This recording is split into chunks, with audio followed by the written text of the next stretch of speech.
Hi guys, हमारे channel ज्ञान सागर में दोस्तों आपका स्वागत है।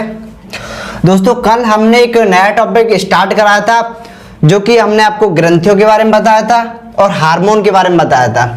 तो कल वाला जो टॉपिक था हमारा कंप्लीट नहीं हो पाया था, हम आपको कुछ ही ग्रंथियों के बारे में बता पाए थे। तो आज हम जो हमारी बची थी ग्रंथियां उनके बारे में बताएंगे और उनसे कौन से हार्मोन स्रावित होते हैं उनके बारे में बताएंगे।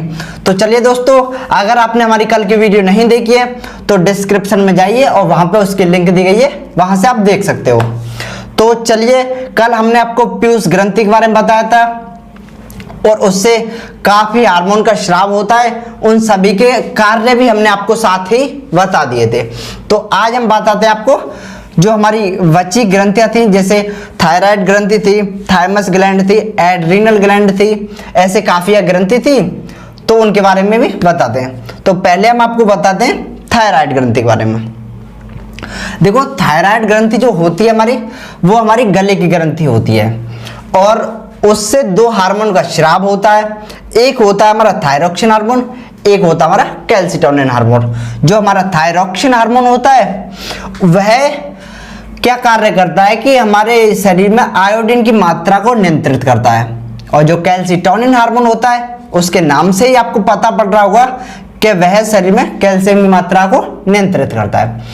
और हम आपको बताते हैं जो हमारे शरीर में जो आयोडीन होती है उसकी कमी के कारण कौन सा रोग होता है, ये अक्सर पूछ लिया जाता है। तो उसकी कमी के कारण ग्वाटर, घेंगा और क्रीटिनिज्म नाम का रोग होता है, जो कि एक ही रोग को कई नामों में बांटा गया है। तो चलिए, मैंने आपको थायराइड ग्रंथि बताया है, वैसे ही लिखा देता हूं।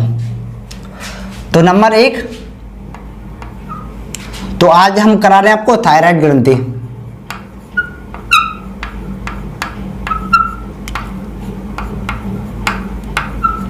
थायराइड ग्लैंड, इसे हिंदी में भी थायराइड ग्रंथि ही कहते हैं। थायराइड ग्रंथि।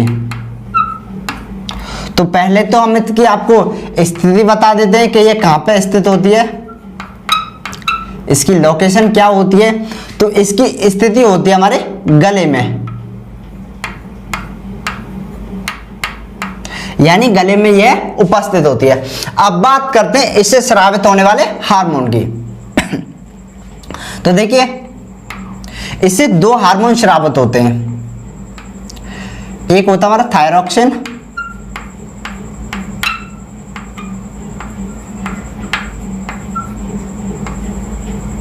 हार्मोन, एक होता है हमारा कैल्सिटोनिन हार्मोन।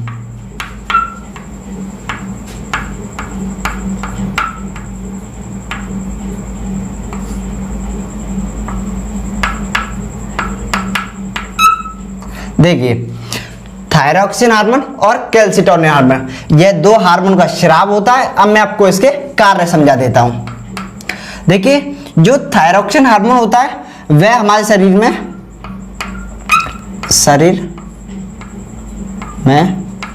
आयोडीन की मात्रा को नियंत्रित करता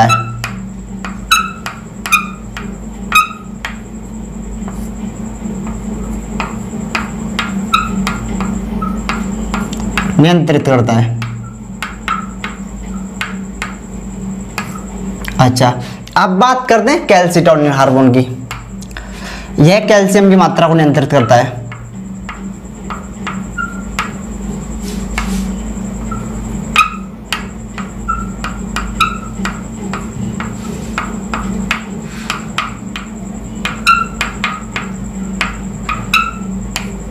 देखिए, तो चलिए अब हम आपको ये और बता देते हैं जो हमारे शरीर में जो आयोडीन होती है वो उसकी कमी से कौन सा रोग होता है। एक क्वेश्चन और आता है, देखो थायराइड ग्रंथि से किस तरह क्वेश्चन आता है। तो वो क्वेश्चन होता है कि किस ग्रंथि कारण, यानी कि जो आयोडीन की जो पूर्ति होती है या फिर आयोडीन को कौन सी ग्रंथि नियंत्रित करती है। तो आपका होगा थायराइड ग्लैंड। तो चलिए, इसका जो क्या फैक्ट बनता है, आयोडीन की कमी से की कमी से रोग।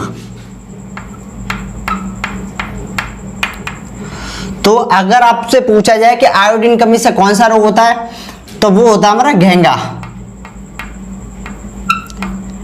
जिसे हम वाटर और क्रिटिनिज्म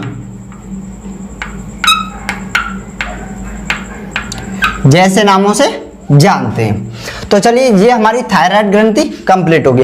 अब बात करते हैं एड्रीनल ग्लैंड यानी कि अधिवृक्क ग्रंथि के बारे में।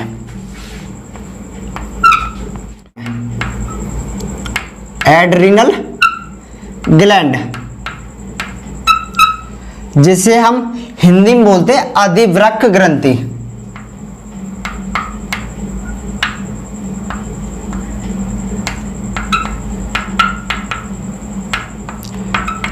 अगर बात करते हैं अधिवृक्क ग्रंथि की स्थिति, तो आपको पता है, देखो इसमें वृक्क लग रहा है, तो वृक्क का मतलब होता है हमारी किडनी, गुर्दा, और वृक्क जो होते हैं एक ही अंग के नाम होते हैं। तो इसकी स्थिति होती है हमारी किडनी में। स्थिति कहां पर होती है? वृक्क, गुर्दा और किडनी। कई नामों से ये अंग जाना जाता है, वृक्क, गुर्दा, किडनी, 3 नामों से जाना जाता है। चलिए, ये तो हमने आपको इसकी स्थिति बता दी। अब बात करते हैं इससे स्रावित होने वाले हार्मोन की।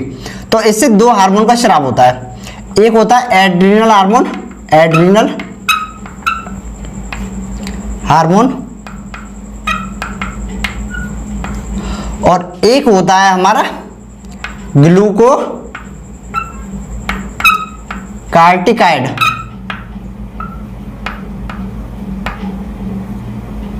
थोड़ा लंबा है लेकिन इंपॉर्टेंट है। एक एड्रीनल हार्मोन होता है, एक ग्लूकोकार्टिकाइड हार्मोन होता है। तो देखो, एड्रीनल हार्मोन होता है, इसे हम आपातकालीन हार्मोन के नाम से भी जानते हैं, आपातकालीन हार्मोन। और जो एड्रीनल, जो ग्लूकोकार्टिकाइड हार्मोन होता है, इसे जीवक रक्षक हार्मोन के नाम से जानते हैं, जीवक रक्षक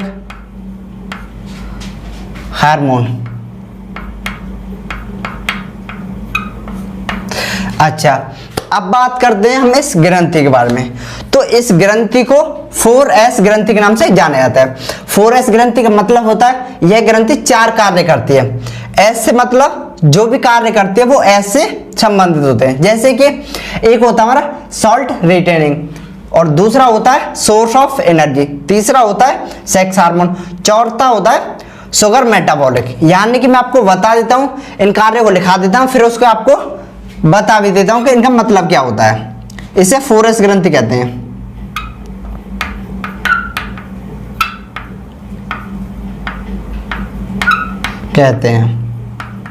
अब देखिए 4S का मतलब क्या होता है। S से जो कार्य होते हैं, एक होता है हमारा सॉल्ट रिटेनिंग,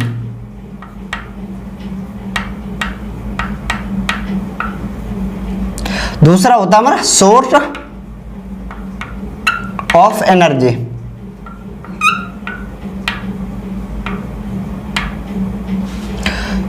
तीसरा होता है हमारा शुगर मेटाबॉलिक,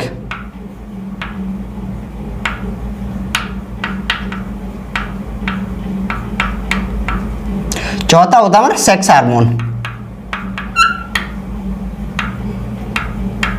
अब देखिए, इन चारों का मैं आपको मतलब बता देता हूं। देखो, सॉल्ट यानी नमक या फिर लवण भी बोल सकते हैं। तो ये होता है शरीर में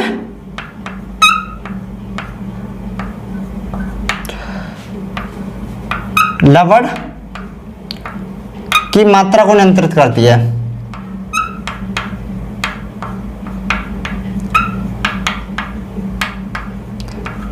जो हमारा, इसे हम 4S ग्रंथि बता रहे थे, यह 4 कार्य करती है। और 4 कार्य कौन कौन से होते हैं? पहला तो लवण में, जो शरीर में लवण की मात्रा को नियंत्रित करती है। दूसरा, एनर्जी प्रदान करती है, यानी कि ऊर्जा प्रदान करती है।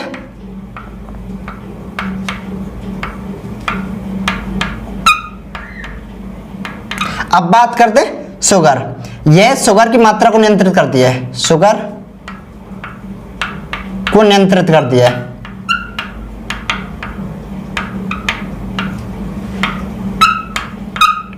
अगला होता हमारा सेक्स हार्मोन, यानी कि ये लिंग हार्मोन को भी नियंत्रित करती है।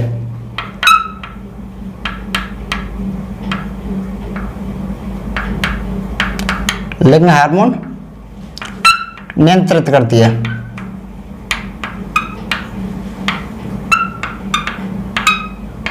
तो दोस्तों हमने एड्रिनल ग्लैंड के बारे में पूरी तरह आपको बता दिया, इससे क्या क्या फैक्ट बनते हैं और यह कौन कौन से 4 कार्य करती है और कौन कौन से हार्मोन का स्राव करती है। तो आगे हम इसको और बता देते हैं, इससे जो अगली ग्रंथि होती है उसके बारे में।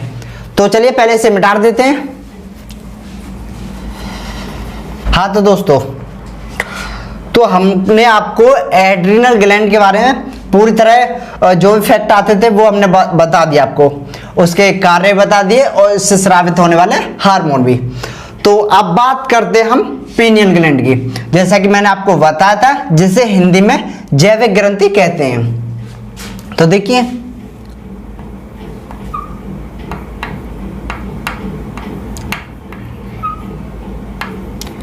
पीनियल ग्लैंड हिंदी में इसे जैविक ग्रंथि कहते हैं।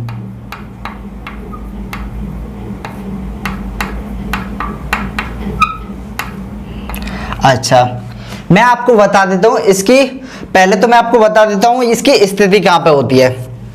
जैसा कि मैंने आपको बताया था, जो पीयूष ग्रंथि होती है वह भी मस्तिष्क में होती है, और उसकी मैंने आपको लोकेशन भी बताई थी, जो मस्तिष्क के हाइपोथैलेमस नामक भाग में होती थी। अगर बात करें पीनियल ग्लैंड की, तो यह भी मस्तिष्क में होती है।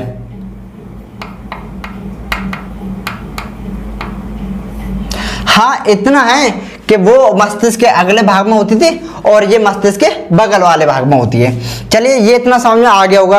अब बात करते हैं इससे क्या इफेक्ट बनता है। पहले तो इसे किस नाम से जाना जाता है वो बताता हूं। इसे मनुष्य की तीसरी आंख भी कहा जाता है। आंख, वाह, जैविक घड़ी के नाम से भी जाना जाता है, जैविक घड़ी। तो जैसा कि आपको समझ में आ रहा होगा, इसे जैविक घड़ी के नाम से भी जाना जाता है और मनुष्य की तीसरी आंख के नाम से। अब बात करते हैं इसे कौन कौन से हार्मोन का स्राव होता है। इसे 2 हार्मोन का स्राव होता है। एक होता है हमारा मेलाटोनिन,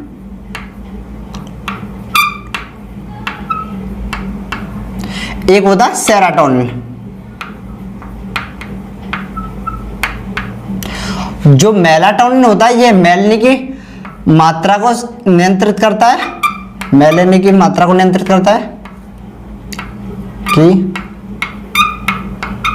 मात्रा को नियंत्रित करता है।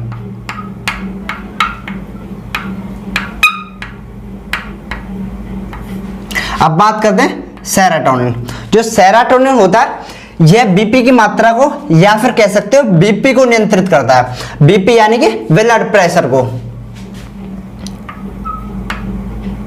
यह बीपी को नियंत्रित करता है।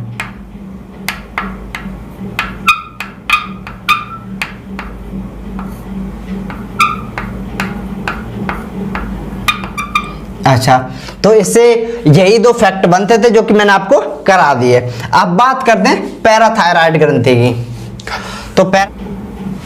तो देखिए पैराथायराइड ग्रंथि जो होती है हमारी, वह भी गले में ही पाई जाती है। तो इससे क्या फैक्ट बनता है वो आपको लिखा देता हूं।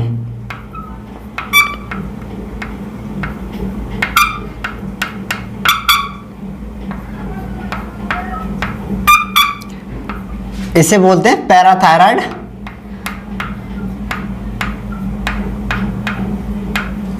ग्रंथि।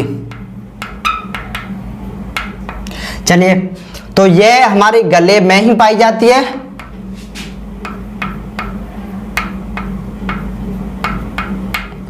अब बात करते हैं इससे कौन कौन से हार्मोन का स्राव होता है।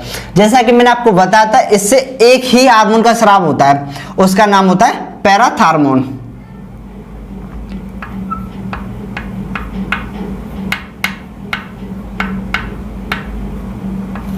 पैराथार्मोन नामक हार्मोन का। और यह दो कार्य करता है, जो पैराथार हार्मोन होता है वह दो कार्य करता है। अगर यह, एक तो यह कैल्शियम की मात्रा को बढ़ाता है, कैल्शियम की मात्रा को बढ़ाता है। दूसरा एक फास्फेट नाम का एक तत्व होता है, फास्फेट जो शरीर में होता है उसकी मात्रा को यह कम करता है।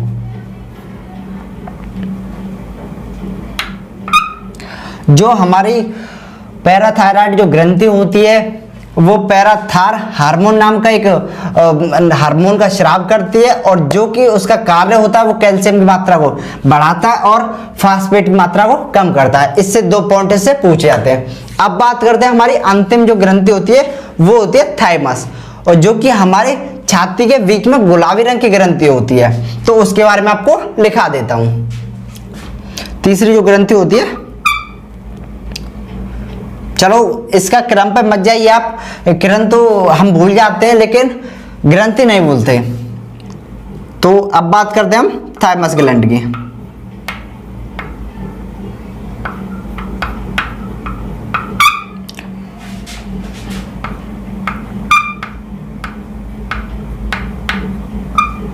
थाइमस ग्रंथि देखिए, तो इसकी अगर स्थिति पूछ जाए तो यह छाती के बीच गुलाबी रंग की ग्रंथि होती है।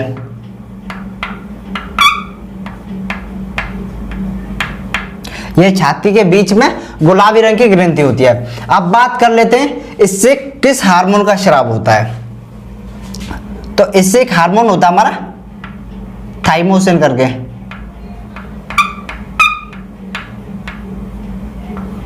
हार्मोन, अब इसका कार्य बता देता हूं। तो जो थाइमोसिन हार्मोन होता है यह एक कार्य करता है, और वो कार्य होता है कि जो हमारे शरीर की जो प्रतिरक्षा प्रणाली होती है उसको बनाए रखता है। शरीर की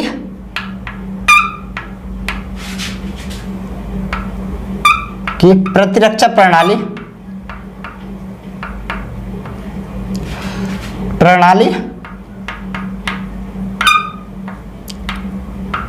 को बनाए रखना।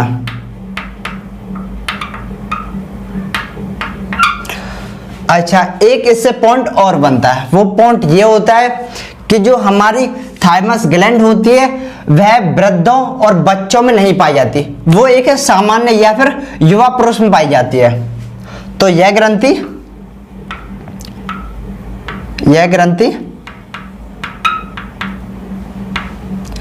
बच्चों और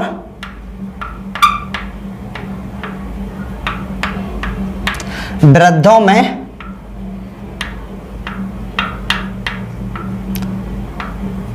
नहीं पाई जाती है।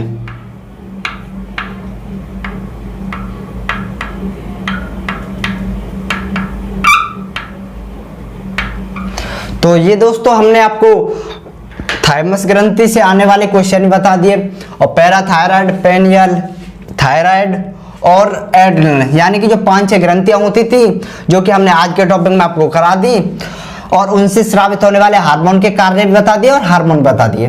तो दोस्तों आपको अच्छी लगी होगी हमारी वीडियो, और क्लासें हमारी रेगुलर चल रही है, और आप रेगुलर की क्लासें देखिए ताकि आपको बेहतर तरीके से समझ में आ सके, और वीडियो को थोड़ा शेयर कर दीजिए।